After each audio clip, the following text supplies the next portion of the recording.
Alright, here is my test stream for, well, tomorrow's stream of Call of Cthulhu.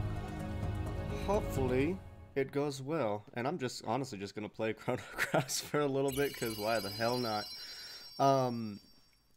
Thank you both for, you know, coming in and checking this out with me. I have not streamed since I did, what's it called? Oh, what did I do? Resident Evil 7, back before I even had a YouTube channel. I just wanted, my friends wanted to hear me scream like a little lady, which I did. So yeah, let me know what the volume's like, comparatively speaking. The beginning of this game actually has a lot of high volume stuff. I didn't activate the message limit. Let me take a peek at that. Restore chat to here. I just have automatically blocked spam, but I don't have enable slow mode. I don't have a, a chat limit at all. I'm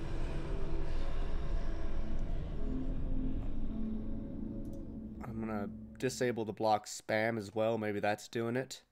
As for mods, yeah, I don't know how to do that. Pop out toggle feedback. Oh, I love this tune.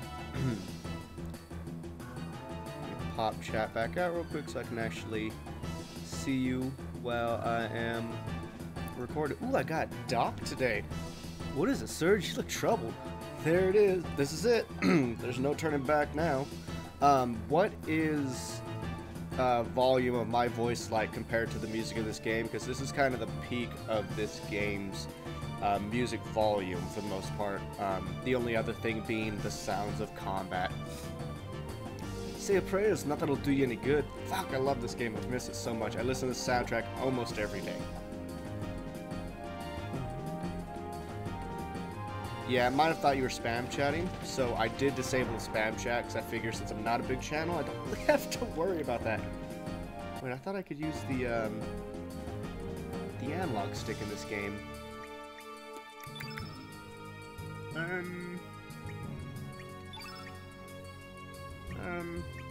Now Arnie and Wood is good.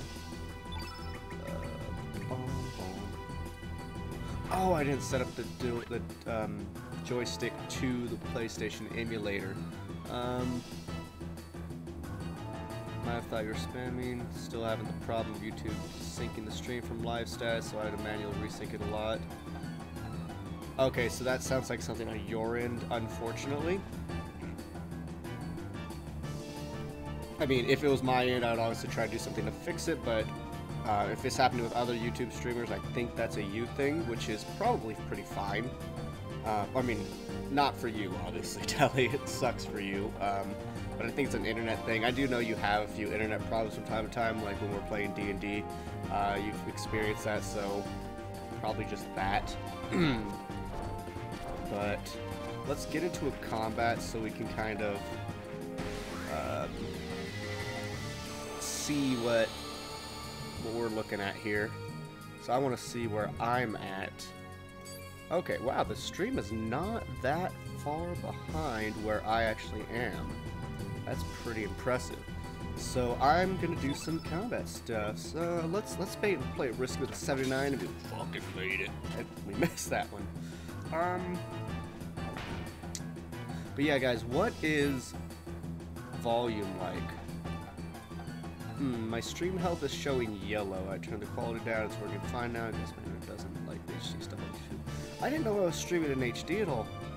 I don't understand a lot of technology. I just kind of poke buttons until it works. It's kind of been my jam. Suppose I should turn off all other things of internet usage while I stream. So I volume between my voice and the game. Because basically my goal is I want the my voice to be just like that slightly above game volume. Because coming from a musical background, that's how most typical albums are. How do I say this? Most albums are mixed in a fashion that the voice sits above the mix of the instruments. Every now and then you will hear where the voice is mixed as an instrument, which is really unique. One of my favorite singers, James LaBrie, he did that. That was done with one of his more recent albums, Static Impulse, where his voice was treated as an instrument, and so it sits within the mix as opposed to above it, and it's really cool. But this is a YouTube channel, and I get really annoyed when I can't hear the narrator. So I'm like, okay, this is my channel. I obviously want to do it in a way that I enjoy things. Like when I cook, I do it to where it's like, my third album? What do you mean, Telly? I've not been in a band for a few years now. I was with Metatonic back when I lived in San Diego, and that's the band I did 2 albums with.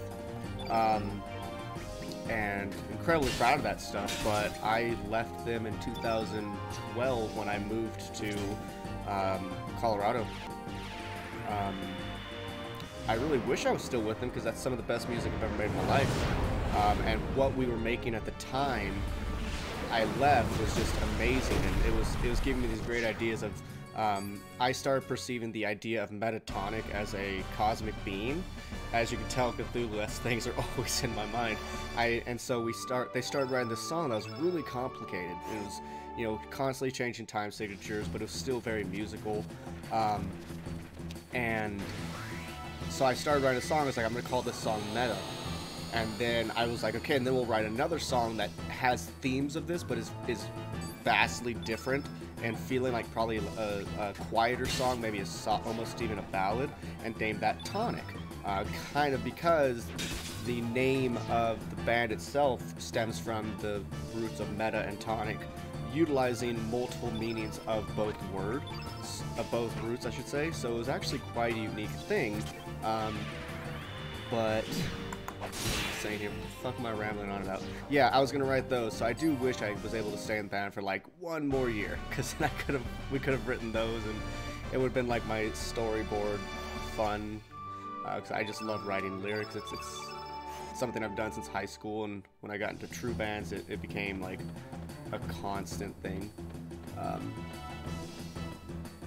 But yeah, I do miss being in a band. Then when I moved to Colorado, I joined Breaching Existence. Well, we were called Futures Illusion at the time, and then we named it Breaching Existence, which little did they know that was what I wanted to name Metatonic's second album. So that was a little weird.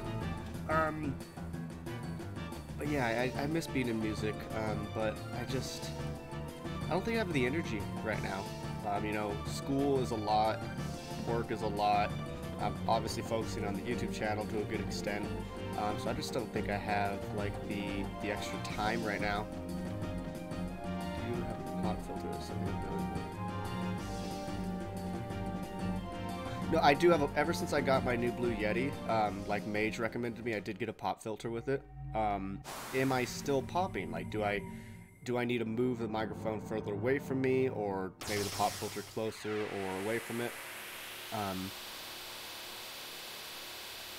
Yeah, I'm really proud of Metatonic stuff. I didn't get as much time in the studio to sing that I wanted to, so for me, it's not as good of a performance as I felt I could have given, but when we were recording our second album, there were a lot of weird circumstances with our recording engineer, in that he was starting to also do like a marijuana business at the time, which was illegal in California at the time, so it was like really hush-hush. So at one point in the vocal box, I had weed plants with me, and that doesn't go well with me. I don't care if people smoke weed, but I'm not wanting to, you know, breathe it in while I'm trying to perform, because as you can probably tell with Metatonic stuff, is it's not easy singing.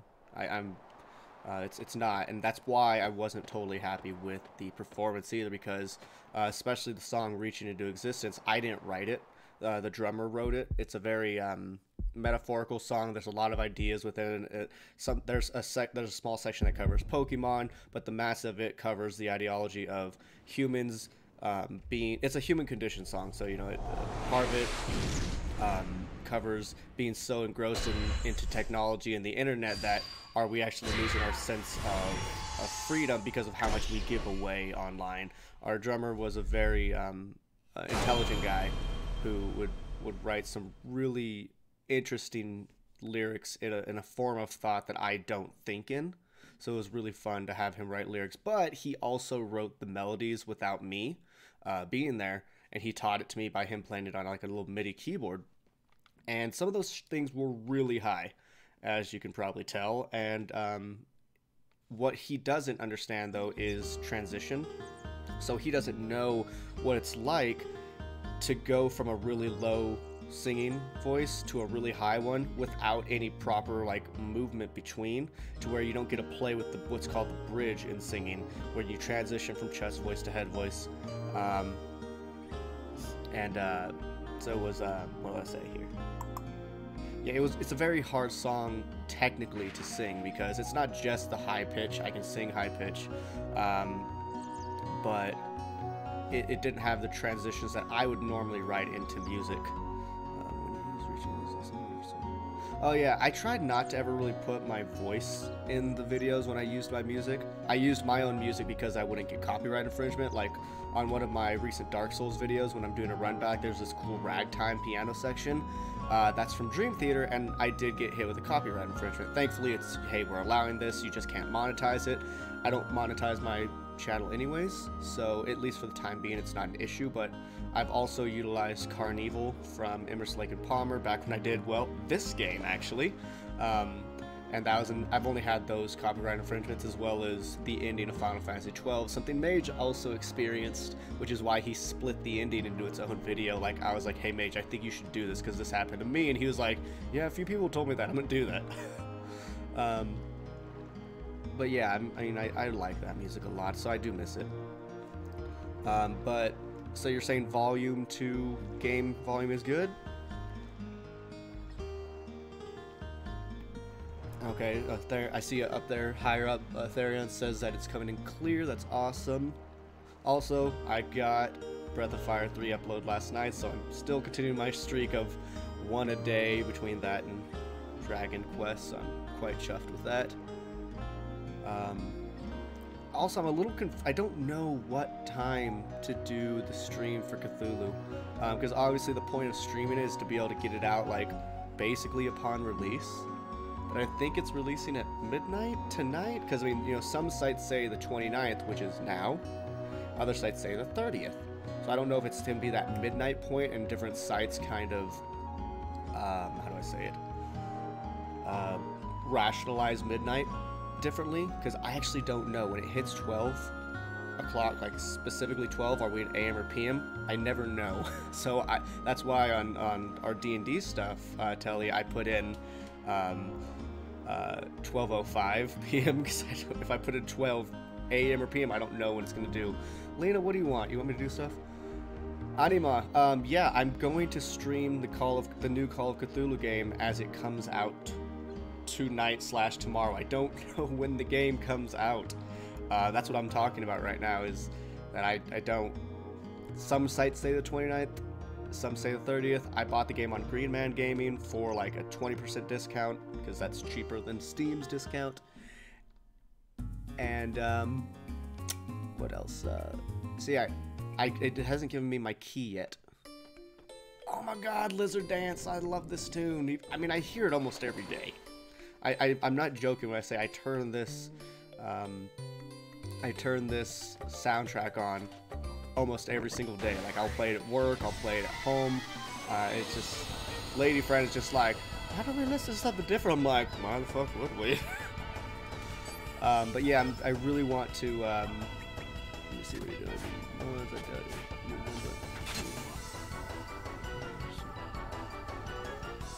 I'm going to, Anima, I'm going to stream on YouTube, mainly because this is what I want to focus on. I'm not trying to make money off of YouTube, but if the channel can grow, that will be awesome. And so that's what I want. So I figure keeping it to YouTube will be the best way to make my channel grow. I've streamed on Twitch like twice before when Resident Evil 7 came out. And to me, it's the same experience. I don't have the desire to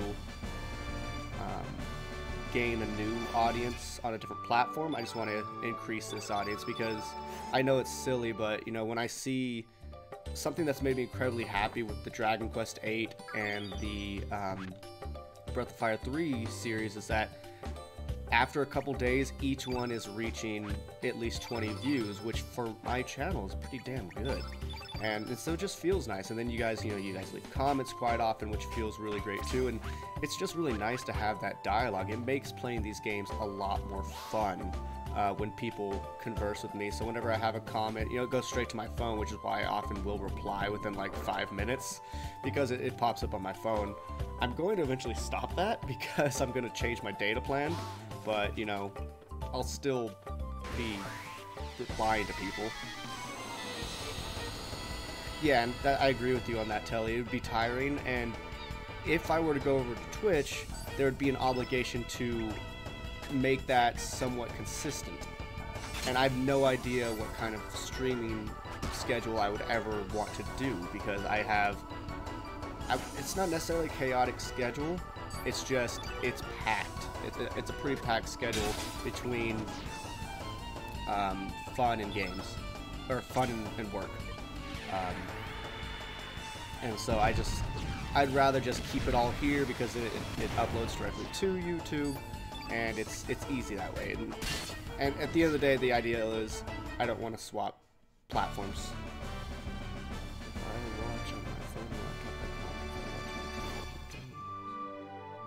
Oh yeah, I'm the same way. Like, I'll watch Mage on my TV a lot, but I want to comment, so I'll open up the video on my phone and comment there or something. But I do notice I comment far less when I'm just like watching stuff in bed. It's more comfortable to watch in bed, but you know, I like leaving comments on YouTubers and that I enjoy, and Mage is one of those I really enjoy, obviously, which is how a lot of us came together. Sorry, I gotta chase this thing, but also trying to read it. I literally have the stream open on my phone. Huh. That's interesting. It's unfortunate that your phone's the more stable one, because obviously a smaller screen is... Okay, come on. 87% and we missed twice? Oh, the RNG of this game could be interesting.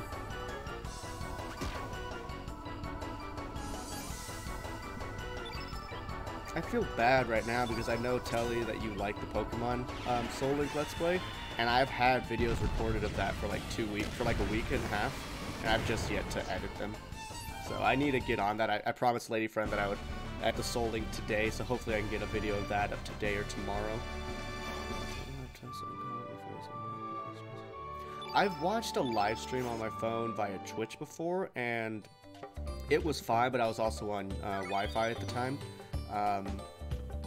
So I don't know really in either way. I try to stay on Wi-Fi as much as I can, just because in Colorado, cell service, at least where I'm at in Colorado, cell service can be amazing and then just plummet and then go back to amazing in like a 10-second period, because I live I live in an area where you look one way and you see all the homes and the stores. I mean, I'm 1 mile away from a grocery store and what have you, and then you look the other way and it's just a mountain expanse. So I'm in that kind of cool area that you have best of both worlds. As much as I would love to live in seclusion, so long as I had internet, I don't want a 20-minute drive to a grocery store. I just don't. I think that'd be terrible. You know, I drive around sometimes and I see those houses that are clearly, you know, 20, 30, even 40 minutes away from any real space of people, and I'm just like, that's great, but fuck, what if you just want a bag of chips? You're screwed. You gotta make a trip. As much as I do, I've been wanting. Oh, you've been wanting the Dark Souls more lately. Okay, that's actually good to know, because I've been wanting to record Dark Souls. I was actually considering doing. I'm off today, tomorrow, and Wednesday.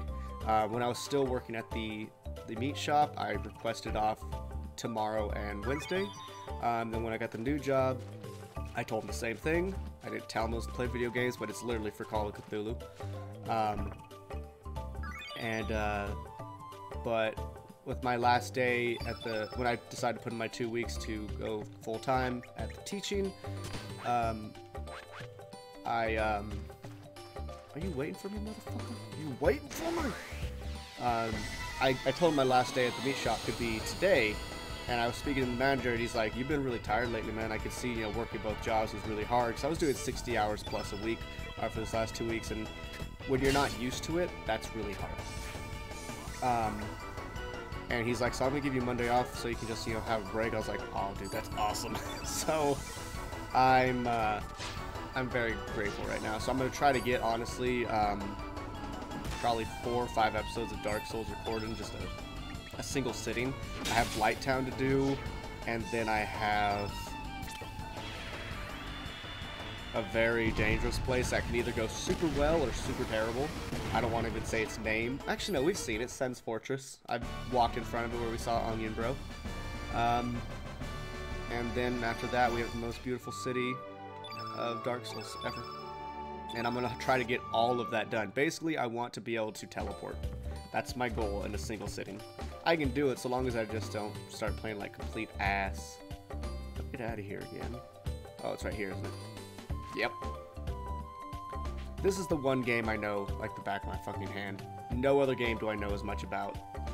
Because I've not played any other game more than 20 times completely through like I have this one. I do want to replay this as a Let's Play sooner than later. You know how Mage redid his Final Fantasy IX because he wasn't totally happy with it? That's how I feel about my Chrono Cross. That was my first LP. My voice sounded like shit because I had a really lame mic. It was a $15 mic. I was super nervous when I first started Let's Playing, and now I'm actually just pretty damn comfortable, which is nice. I have a lot of fun now. But you know, before it was very nerve-wracking for me because I'm not a public speaker. When I was in bands, I'd always tell people, like, when I'd be like, I'm a singer, not a front man. You want a front man, your guitarist can do it. That's what happens in AC/DC, it's fine.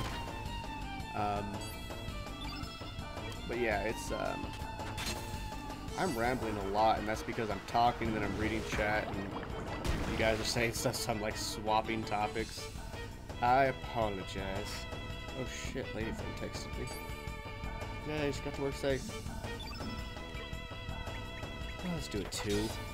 There we go. And let's probably shoot Fireball. Also, can we agree that this is one of the coolest Fireball animations the game has?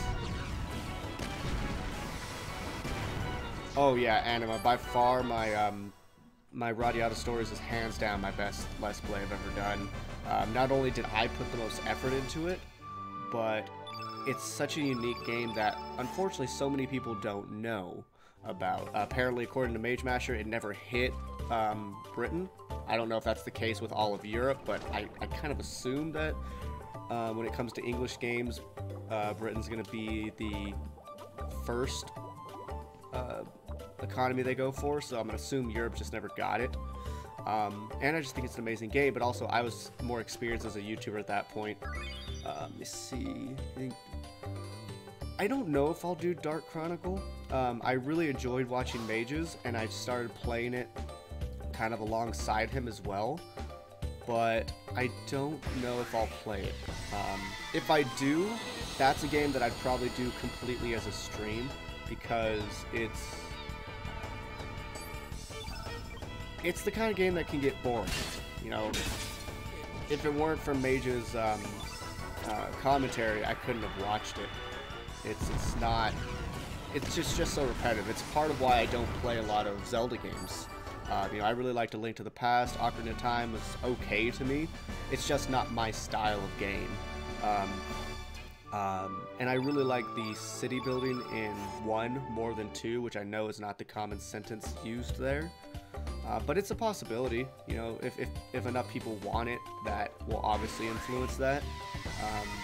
But it would probably be a secondary game, kind of like Dark Souls is at the moment, though I do really want to get Dark Souls moving again. But unfortunately, I didn't start the Let's Play in Dark Souls until I was kind of getting over my itch for Dark Souls anyways. Kiki, what's up?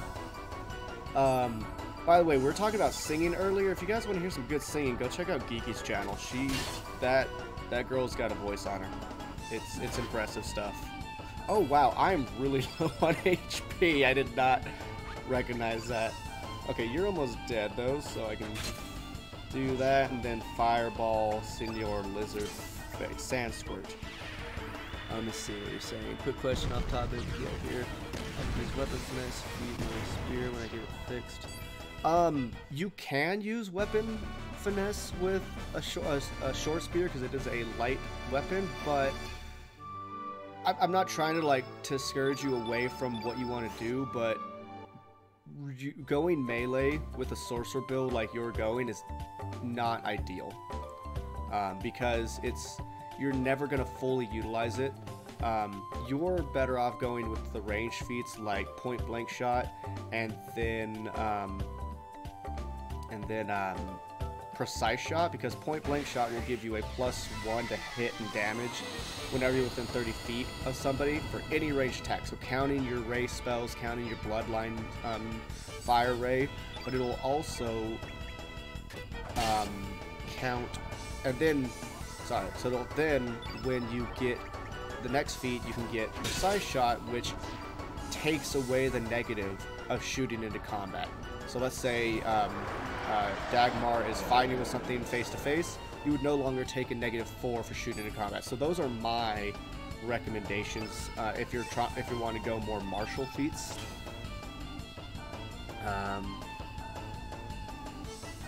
That's the thing. I actually want to make the stream to where mage. I might die here. I just realized I've not healed. I don't think I've ever died to Mama Komodo. Okay, what we're going to do is something I've basically not done since I first ever played the game, is I'm going to use a tablet in combat. Let's see. Well, maybe there's something. Yeah, it's like I was trying to tell you during game yesterday. Your crossbow is basically useless to you because you have cantrips. The only perk the crossbow has is that it's a D8 of damage, I believe, because you have a light one. But it's a regular attack, so you have to get through people's armor. If you use something like Acid Splash or Ray of Frost, then you're hitting their touch AC, which touch AC doesn't pay attention to armor, like, you know, leather armor, chainmail, things like that, so it's so much easier to hit. Ooh, nice. Arakoa Monk, that's fun. Oh, wow, that's a good level up. Levels in this game are kind of random, by the way, if you're new to Chrono Cross. There's no, like, set grid that you can say there, at this star level they'll grow this much, and this one that. It's just kind of random.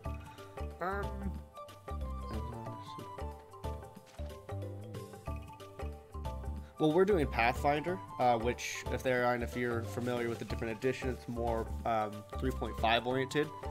Oh yeah. What edition are you playing, Therian? Because I know Geeky plays as well. Really stands up to her name. Yeah, I mean, 5th edition is great, don't get me wrong. I'm not that into it. I've played a lot of games in it, though. For spellcasters, it's super fun. Like, I love the Warlock in 5th edition. I like more options, and 3.5 / Pathfinder gives you a lot more options for what you can do with your character. Yes, there's a lot of ways to say this is clearly the best route to go, so you need to go it. Kind of like the old World of Warcraft talent system. It looked like we had options, but we didn't. And it's kind of like that in Pathfinder, but if you're willing to gimp yourself for a theme, it's fine. I mean, bards are just good.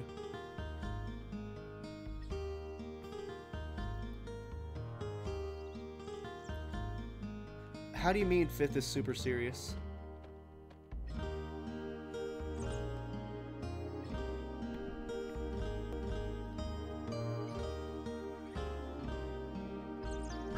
Well, I mean, being a D&D noob is something that usually lasts for a while. It took me a solid year of play to really feel comfortable not having to ask the DM constantly, hey, how do this? Hey, how do this? I didn't recruit Pushel. Wow, I'm bad today. I mean, this is just a test stream. I'm not even gonna fucking save the game probably, but even though I might and just kind of replay it and find a cure. I think that's everything in here. I played through the adventure path for Pathfinder, Rise of the Rune Lords, which is the first adventure path Paizo ever made for that game. And it starts off pretty simple, but it gets really hard. Like, it's got a great difficulty curve. Yeah, I get what you mean there, Geeky. Like, I know that, I understand now. Feats are far more rare in 5th edition, but they matter. Like, they matter. They make a humongous difference, while in Pathfinder, it's basically a milestone. I need to talk to you. Hi, Serge. I can't remember. Do you give me? Yeah, you give me the thing, right? So I can recruit Mojo.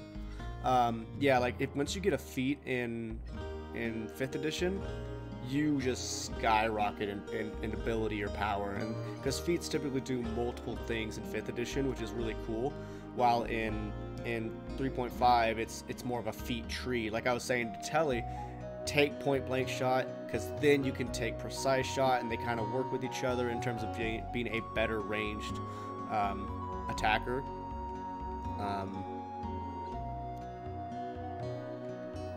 Oh yeah, give me your fucking amulet so I can recruit a weird Baja voodoo troll, voodoo doll later.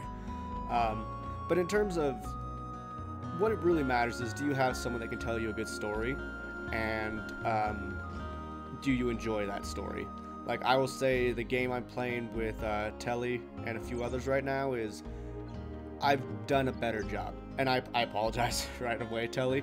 I've done a better job at presenting that story. It's just a lot harder with newer characters because of constantly or new players, like because of constantly having to kind of be like, oh, this is how this works and that. It messes up my flow, and that's at no fault of your guys' own. It's just I unfortunately fall behind a little when I'm in terms of storytelling, when I'm constantly having to go through mechanics. And so I think as you guys learn more and get more comfortable with the game mechanics, the story will become better to you. Like, I felt the end of the session where I was able to just kind of go through story stuff was probably the most clear I've been with you guys. Even though, you know, Good Eye Forlock didn't tell you everything you wanted to know, well, they don't know everything. Wait, what am I doing here? Oh, I need a meter at Opasa Beach.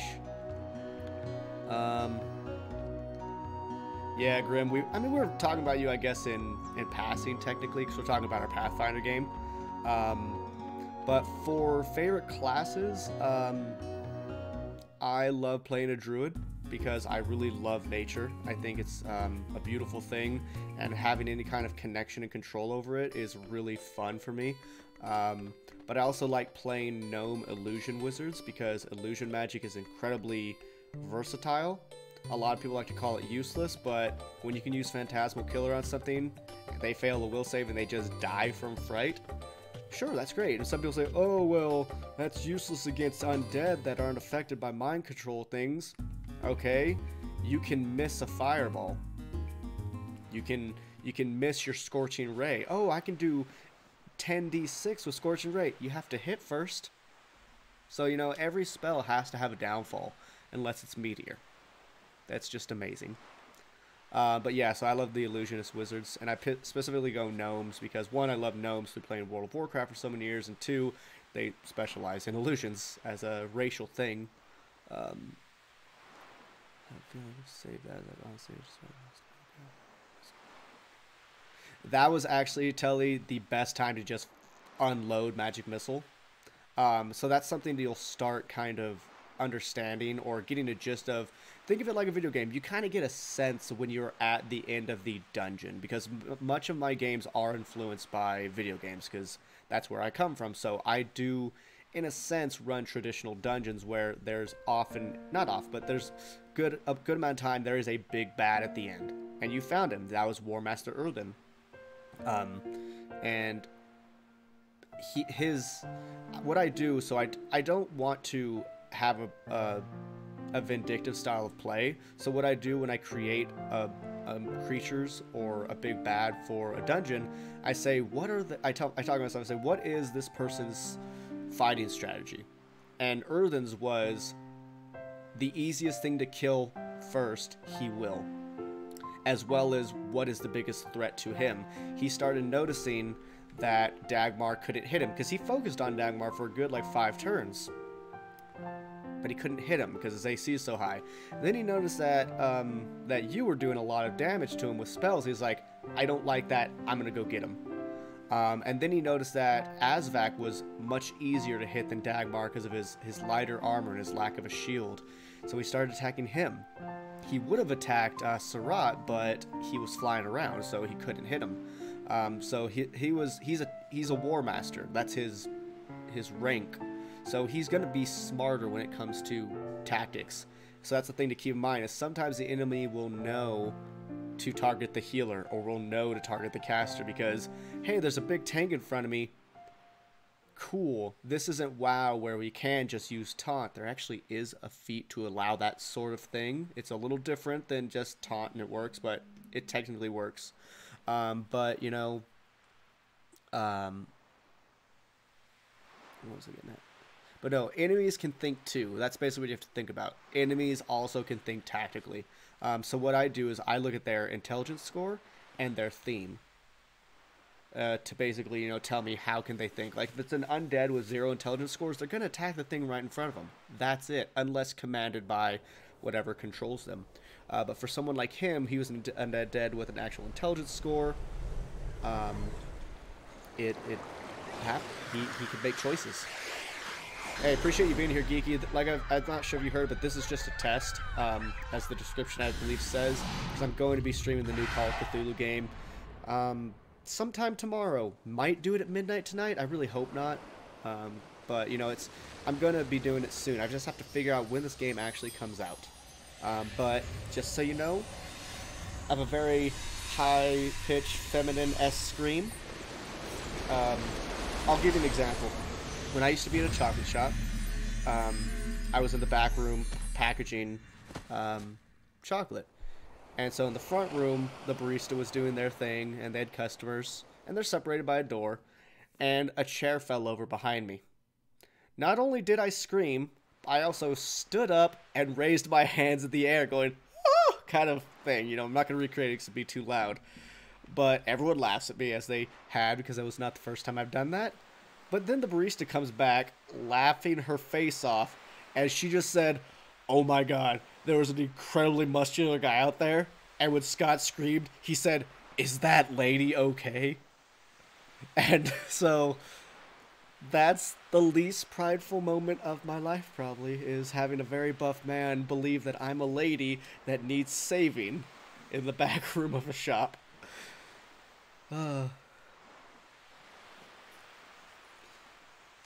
Yeah, Grim, I'm just kind of leisurely playing through this right now, because, you know, it's that, or, I mean, you can't test a stream with audio if you don't do that, so. But yeah, I thought you all would enjoy that little story about a big buff man wanting to save me. It's what it is. I don't know why. I'm just a very jumpy person, which is, like, when I played, I think I told you guys, the only other time I've ever streamed was when Resident Evil 7 had come out, and I streamed it on Twitch for a bunch of my friends. And though the game was fun to watch for them, one of my friends said, honestly, Soul, this is comedy gold. You scream like a bitch at everything. And I was like, I mean, hey, you enjoy it, I guess. You know, I mean, there's the silver lining right there. Silver lining within the black clouds. By the way, anyone that needs to know a weird thing about Chrono Cross, you can not fight any of these guys if you run at the right time. But I do love, but yeah, that's me. I'm very jumpy. I don't know why. I just always have been. And I'm sure I always will be, and people like to take advantage, but hey, it's fun. I love the theme shift we have in this game. Random shift, sorry, I'm a fanboy for this game. That everything here was blue innate. These are a red innate creature, which is odd because they're fish, but you know, I would expect blue for water, but they're red innate for some reason. I'll need to help with... Oh yeah, if you need help with your character, I can do that in the future, but after this test, I'm going to eat. I would like to do that. And probably get a second cup of coffee, because why not? But also... Oh yeah, I wanted to record Dark Souls, that was the also. But I'm watching my screen versus the Twitch, or versus the YouTube stream, and it's pretty close. It looks like a 4 to 5 second delay. Let me see. And 1,000, 2 1,000, 3 1,000, 4 1,000, 5 1,000, 6 1,000. Okay, about a 6 second stream, maybe 5, because I was counting a little faster than the standard second. I should probably go with 1 Eanda's, because music is easier to follow for me.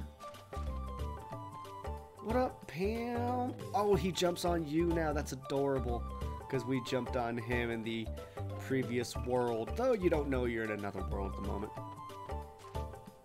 Welcome to join if you want. Join... What? Ugh. How long ago was I sick? Let me see. It was before I started at the school, so that was 3 weeks ago? And I still have this feckin' nose thing. And it's nasty. I don't like it. I'm not the type of person that can spit a loogie because it tastes bad, so... I know TMI, but it just sits there. Yes? And no, Telly? It is technically the sequel to Chrono Trigger, yes. It is the same world. If you look on the map of Chrono Trigger, within one of its time frames, this is, you can actually see what archipelago we are at. But this is deemed more of a spiritual successor. People often argue, oh, it's not a proper sequel, or it's a better game if they didn't tack on the Chrono name, blah, blah, blah, and I think they're full of shit. You know, I think it's people not understanding the game well enough, because to this day, I believe this game has one of the most complex story arcs that I've ever experienced, and I've played all the Final Fantasy games, well, 7 and up. I finally watched 13, and wow, that was not interesting. I've played plenty of JRPGs where there's, you know, big twists in the end, and this game isn't really about a twist, it's just about a slow unfolding. Yes, they present to you the material very late and all of a sudden, and that's its downfall. The downfall is they presented it too fast and too far at the end. They should have found a way to present it more spread out. You know, it's kind of like in Final Fantasy IX, where you suddenly learn that Zidane's not a human, he's a weird genome, whatever, and you're suddenly on a fucking spaceship or whatever, and it makes very little sense because you get it so much far at the end. That's what Chrono Cross did. So that is their downfall. But it is a sequel to Chrono Cross. It can't really be argued. I've watched so many videos on YouTube about people arguing for and against it, and the ones against it are just bitching and moaning that you're not time traveling, that it's different, that it's a different combat system, and they're not talking about the game. So I'll be with it there, that it's kind of in between. And I'll say that because, by the way, best piece of music in this game. Well, maybe that and The Dream That Time Dreams. We're going to sit on this music, actually, for a while, and we're going to talk about this game. You will meet some of the characters from Chrono Trigger in this game. You will meet Chrono, you'll meet Marley, and you'll meet Luca. But the way the story works ties into what happened in Chrono Trigger. You didn't save the world in Chrono Trigger. Period. You did not save the world. You changed the timeline. And so they decided to go with the time travel theory that you don't just save the world, you don't just change that timeline, you create another one. And so there are many splits in the Chrono Trigger timeline. And this game, instead of playing with time travel, they play with dimensional travel. So now we're playing with that idea of when you do time travel, you create different dimensions. And in this one, we are now in a different dimension than we were 20 minutes ago. Yeah, I'm seeing the stream cut as well, actually. Let me see what I can do about that.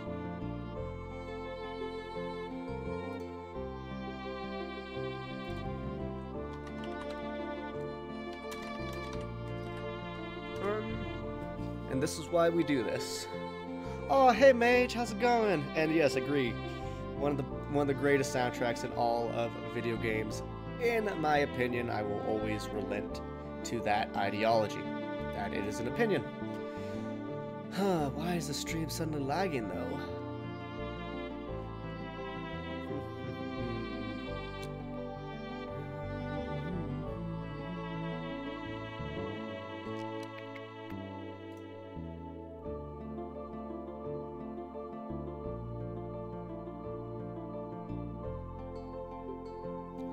So my stream's bitrate is 2673, and it's lower than the recommended bitrate of 4500. We recommend you use that. How?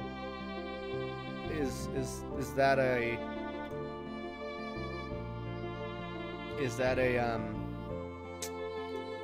thing I do in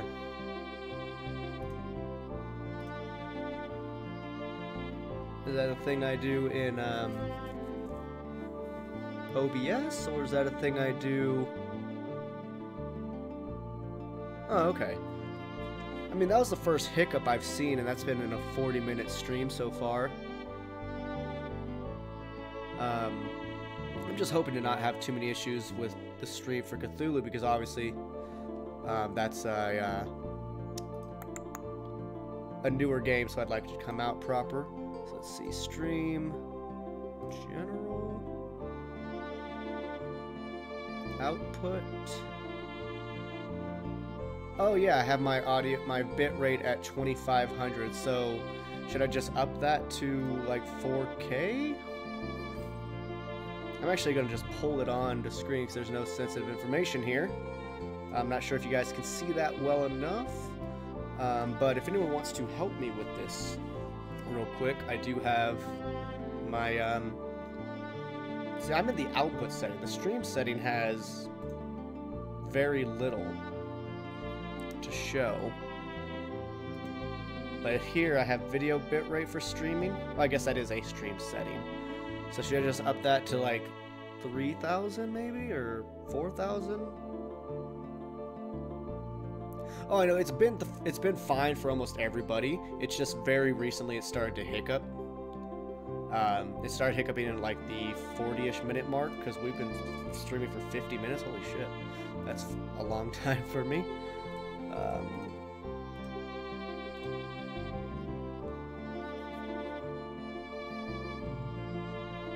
This track so much. It's so good. It is so good. I have looped this track for more than an hour at a time. I look up covers all the time. It's beautiful. You know, I'm just gonna, well, I'll screw with it later. After this stream, I'll probably bump it up to 3,000. It'll be above, well, it'll be at 3,000, not over. But yeah, hey, welcome, Mage. Nice to have you, buddy. Nice to have you. We haven't said mean things about you at all, and that's actually the God honest truth. We've been very nice in this stream. Seems fine now. Yeah, it's probably just a hiccup. I mean, when I am in a stream, I'm going to like shut off my phone's Wi-Fi. I'm going to basically shut off things that might pull from it.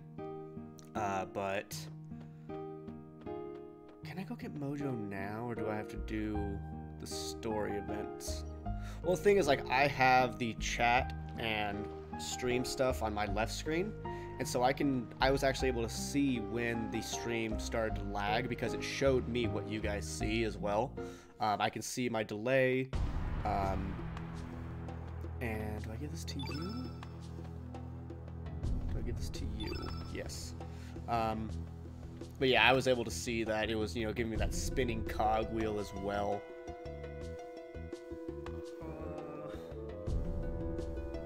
But yeah, I also know that sometimes streams just hiccup because it happens. You know, I watch Lobos, which is one of the biggest Dark Souls streamer in the world, to my knowledge, and he has hiccups as well, and he has an amazing setup. He has like fiber optic cable or whatever internet. You know, he's paid to do all this shit. Yeah, he has hiccups too, and someone's like, okay, if the best have it, I can have it. Holy shit, he's standing in the Triforce. I swear I've noticed that before, but it still seems like a surprise to me. I would say it makes me want to play Zelda, but I don't really. No offense, I just never really have an urge to play Zelda. Mage, you don't really have problems with that in your streams very often. I think you probably just have the same issues we all do with inner butts being butts. I think I have to do the story stuff first. Then I never recruited Pooch. Can I recruit him in this? I didn't get the Hecarim bone. Aw, heck.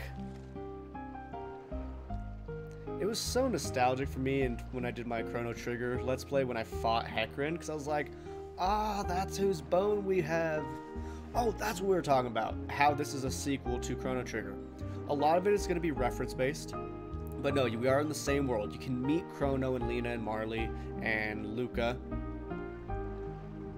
This is Lena, sorry. You meet Luca and Marley and Chrono. And when you go to Chronopolis, which is basically a laboratory that researches time, travel, dimensional shifts, all that kind of stuff. It's very advanced. You can actually see events from that game in the monitors, and there are direct dialogues about that. But the biggest thing is Lavos. Lavos is the main connection. He screws up everything, and he basically finds a means of resurging. He finds a way of resurging in other timelines or other dimensions. So while Chrono Trigger has a more cohesive storyline that makes more sense, so much so that every character actually has their own story arc, like when you're really helping save the prehistoric era, that's Ayla's real character arc. Some are longer than others. Magus obviously has his own, Luca has her own with her home kind of stuff, but oh my god, Kiki, don't yell at people.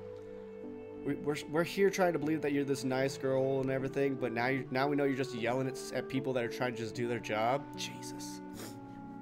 But yeah, this game has a less cohesive but far more complex storyline.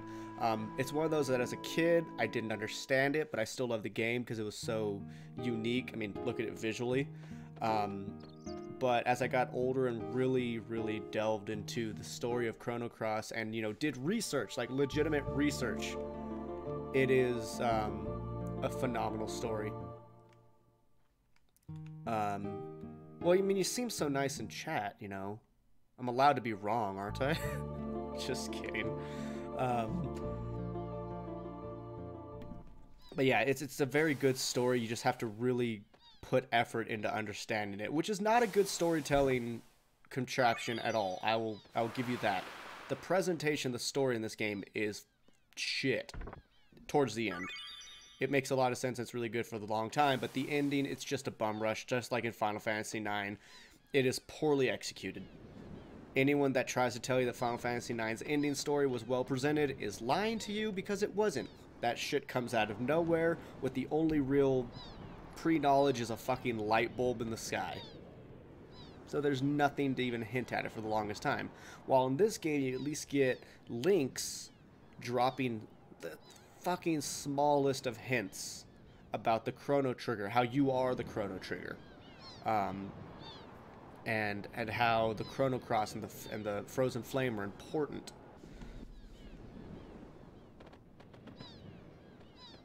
That's not a theory, Aetherion. That's the devs and writers confirm that this is multiverse theory. That's what they're working with. That's why I'm saying this is a very complex story. This game was created after the multiverse theory started gaining popularity because Stephen Hawking was talking a lot more about it in media. And so they said, hey, let's do this. That's why this game is not about time travel. It's about the multiverse. Like, we are in what's called another world now because we died in Homeworld. In Homeworld, we're alive. In this world, we're dead. Oh, and there's the Australian waifu. What up, kid? Quite literally, her name is Kid. Fun fact, you know that baby that Luca finds at the end of Chrono Trigger if you play the PlayStation version? That's her. That's her. That's the baby Luca finds.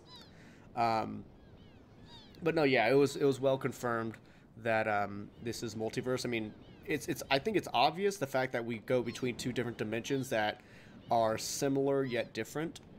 So it's not like they're trying to hide that in any way, but I think the bigger thing that had to be confirmed was how this multiverse theory linked to Chrono Trigger's game proper. Real waifu pandering? I mean, I really like Kid. I think she's adorable. She's someone I never had a crush on as a child. I would often have crushes on video game characters, specifically Meru from Legend of Dragoon. But I never had, like, a thing for Kid. I just thought she was someone I'd want to hang out with. She seems really cool. Like, she seems like that perfect tomboy friend that I think every young boy needs, because then you learn that women aren't scary. I mean, they are scary, but they're not scary at the same time. You know, that you should actually talk to them. You know, I think it's a great way to break the gender stereotypes of guys should be this way, girls should be that way, and it just shows that people can just be fucking people, and that's great. But yeah, Kid is awesome. She's what would be deemed the, she's the Garnet of this story. She's the Tifa / Eris of this story.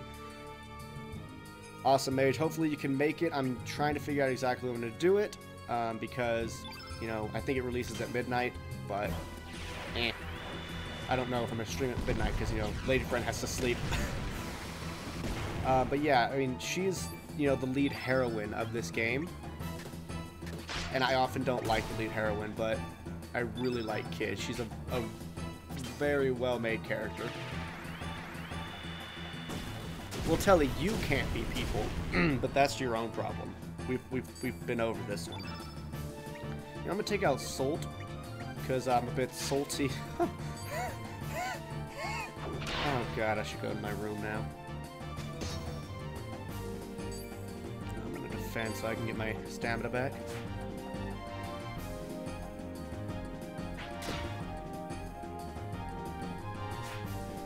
Oh, that's true, you're right. Grimm is hardly people. But yeah, this game it's a complex storyline, which is fine. It was just poorly presented, unfortunately. They could have done a much better job if they had just spread it out. Because it basically all comes down to getting to the story portion of Fate. And I don't mean like, oh, it's your fate to do this. I mean Fate, the entity.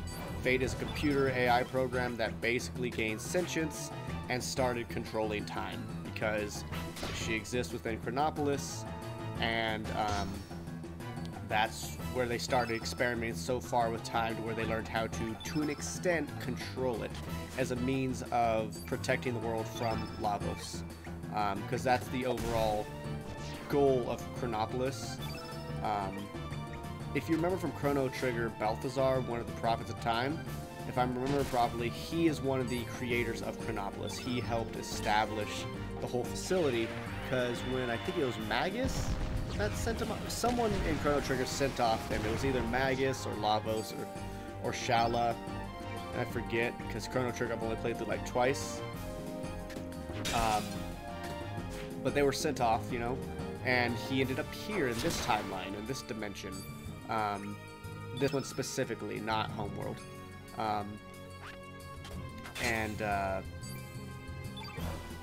He was like, you know what? Lavos is gonna come back. We can't seem to stop him.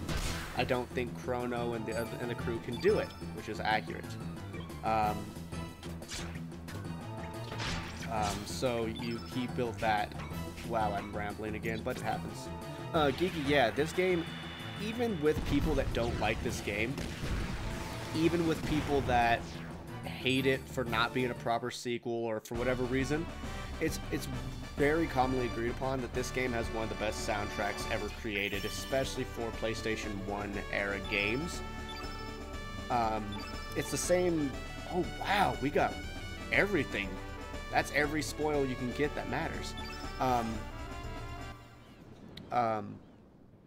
Yeah, it's the same composer that did Chrono Trigger, so you will hear a lot of throwbacks, like that fanfare was the fanfare of Chrono Trigger, just, you know, updated and rearranged. But I really believe that this game has one of the best soundtracks ever created because it's unique. One thing, I read an interview of him, he was saying, one thing I did in Chrono Cross that I didn't do in Chrono Trigger was I refused to write any of the music until I saw the setting of which it would take place in. So, as well as being told the story. When he was told about different dimensions, he's like, oh, that means I can do rearrangements. So, when we go to Arnie Village, the tune is very similar to the Arnie Village track of Homeworld, but it's a little more sad. It's a little more restrained, and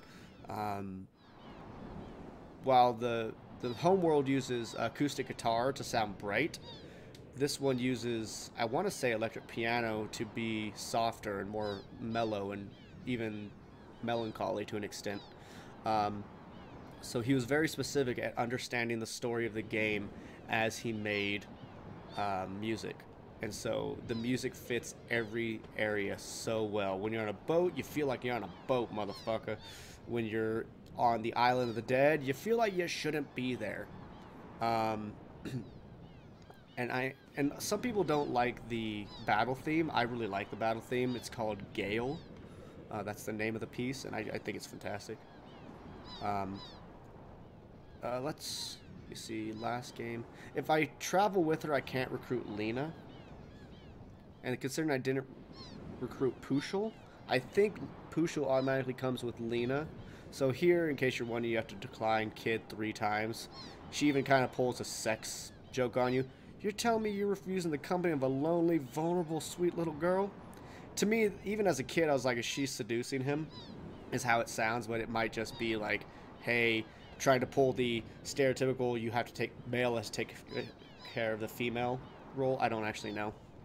I'm not sure which one they were going for there, but yeah, music is phenomenal. I got my flippy floppies. I'm glad you got that reference, Grim. I mean, it's not a hard reference to get, but it's a fun one. How old is that song? I think I remember hearing it in high school, and I'm 29 now. Holy shit. God, I'm moving up in the numbers. I more so know that when I'm just like, my knees hurt all the time. I woke up at 7:30 in the morning today, because it's even though it's my day off, because I was like, well, my back hurts, I'm getting up. It'll be getting dark soon, yeah. I suggest you find a place and shack up for the night. What song? Did I miss something? Oh, no, we're just talking about the, music of this game in general, Telly. Because Geeky had said the music in this is great, and she's right. It's really great. But yeah, since I forgot to recruit Pushel in Homeworld, I think she comes along if you recruit Nina. Yeah, I never said I was good at Australian accents, Telly. If you ever watch my Let's Plays, which I know you do, I'll do a voice and I'll be like, what the fuck was that? Yeah, so if you recruit Lena, you get Pushel as well if you did not already recruit her. I think Pushel's a girl. I think. I mean, you can check their gender and their character stat. Some characters don't have gender. Some are... What's the word? I want to say amorphous, but that's a band. That's okay. Like, I like some of their stuff. Like, Goddess of the Sad Man's a really fun song by them, but... What's the word when something literally doesn't have a gender? Like, it's not like they look like one or the other, or they're anything. Innocent or yelling at me. Of course I'm yelling at you.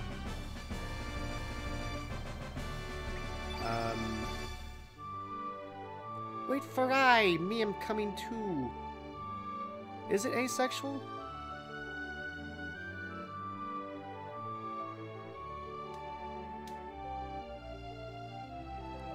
I thought Pip had a gender. I thought Pip was male. I love Pip. I think I used Pip in my Let's Play of this. Push-shoo, full speed ahead. See, a lot of people have... Okay, it's actual lack of gender. Gotcha. You're probably right. One thing some people complain about in this game is the, what's called the accent filter. They have the same lines written for everybody. But depending on who says it, they have an accent filter, which is a program written for this game to input those kinds of speech patterns and dialects. So Pushul has that really weirdness that you saw where they're like speed and Pushu. Lena's relatively proper. Every now and then she'll have like a more, I guess you call it quaint word choices. Kid always has that Australian approach. But yeah, it's I think it's fun. So you'll have characters that are, let me think, what's her name? There's a science lady who's like, I believe they're going for a Russian approach. Oh wow, that was a weird lag.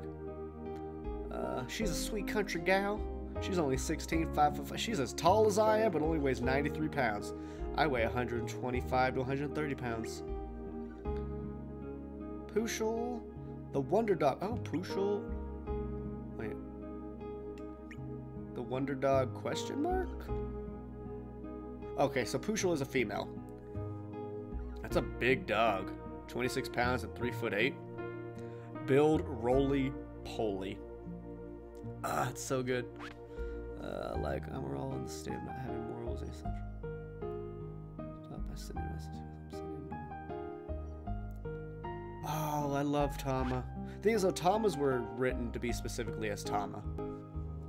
This game, there are just one line written for everybody, and their accent filter alters it. There are videos on the accent filter alone for Chrono Cross, and it was actually a technological breakthrough for game writing. It was really cool. Fun fact, as a kid, you see that dog shaking his butt? As a kid, I thought that was a cyclopean kind of animal, and it was just looking back and forth, until eventually one day I just said, "That's his butthole." It took me a while to realize that's just its butthole. Or tail, but you know, butthole's a funnier word.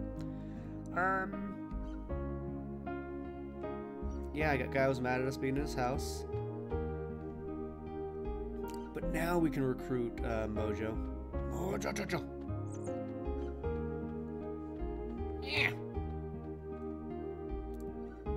I can't really remember her name.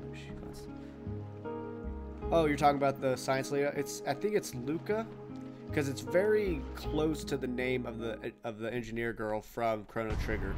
So it's Lucia, maybe? Something like that. But Japanese games had a lot of details like that for characters' bios and even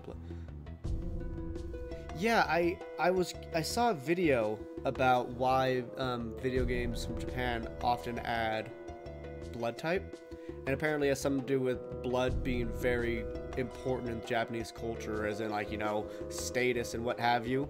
Because I first noticed that when I was playing, I want to say Resident Evil 2, or sorry, my brother was playing Resident Evil 2. I think that's when I first noticed it. Yeah, Lucia, that's the Russian scientist name. She's a cool character. She uses darts. Skelly was one of my favorite characters as a kid. I used him in multiple playthroughs. Part of why I didn't use him in my Let's Play, I used characters that I never had before. Well, I'd used Pip before, so that's cheating. But I'd never used Turnip, and that was fun. I think I did this right. I just have to leave, right? Yep. Hold on a second. Boogum. I have used Mojo in my entire game. He's not the strongest character. Some characters are stronger than others, just flat out. But I like Mojo. He's awesome. He's so fucking funny. I am Mojo. I bring home the good fortune. God, this is harder than reading the goose from Dragon Quest. Dude, Turnip was badass. Plus, I was like, I never like using swords in games. But, go shopping, boys. I'm not back. I'll definitely be awesome. I do hope to see you soon, Geeky. I'm actually going to be ending the stream pretty soon because I'm getting incredibly hungry. But yeah, I'm just glad that the volume is good, and I appreciate you all coming in to basically help me out with that. And I guess I hope you enjoyed seeing a little bit of Chrono Cross, because this messenger of love is lucky, lucky, lucky. So yeah, I'm thanks you all. I thank you all for coming. Yeah, I'm actually gonna call it now. I think it's a good time to stop. By the way, Pushul's accuracy sucks dick, but he's a fucking powerhouse. Look at that, 11 strength. That's as much as our main character. 7 for 11. But yeah, so Mojo is a very agile character. He will dodge a lot, which is awesome. But yeah, I almost said I almost did my video leaving. But yeah, guys, thanks so much for coming by. I love Draggy too. Adorable. I love Fun Guy. I really want to use Stina, so I want to use her in like a New Game Plus because I don't like using two characters of the same innate color. But she's fun. But yeah, I'm going to call it for now. Thanks all for coming and helping me out. I will try to figure out exactly when the Call of Cthulhu stream will be, but it will be either at midnight tonight or possibly earliest tomorrow. I want people to be able to be there, obviously, so I'm trying to not do it like during work hours. But I also don't want to do it on Halloween proper because that'd be harder. I don't speak Russian, so I don't know what that says, but hello anyways. Yeah, and I'll be able to help you, Grib, later with the character, but I need to eat and then record some Dark Souls first, or else I lose motivation. But yeah, guys, thanks so much. I'll see you later, and I hope you enjoyed the stream. Bye-bye for now.